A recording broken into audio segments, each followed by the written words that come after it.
हमर कष्ट जल्दी हरो, भद्रकाली हमर कष्ट जल्दी हरो। पुत्र हम हो अहाँ के परल छी गरो, पुत्र हम हो अहाँ के परल छी गरो। भद्रकाली हमर कष्ट जल्दी हरो, भद्रकाली हमर कष्ट जल्दी हरो, भद्रकाली हमर कष्ट जल्दी हरो।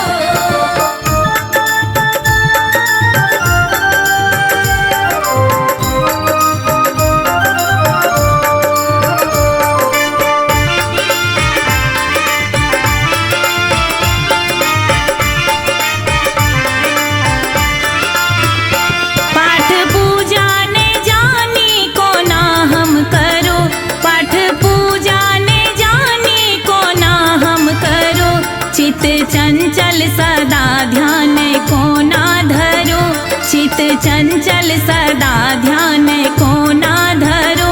पुत्र हम हो अहाँ के परल छी गरो, पुत्र हम हो अहाँ के परल छी गरो।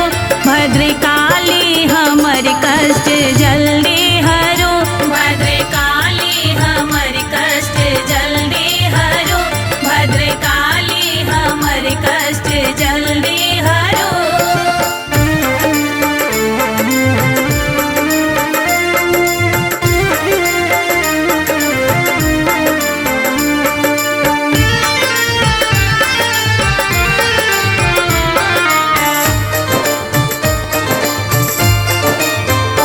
अम्बे आही के हरदम जपब हम बरो, अम्बे आही के हरदम जपब हम बरो। आस माता हमर शीघ्र पूरन करो, आस माता हमर शीघ्र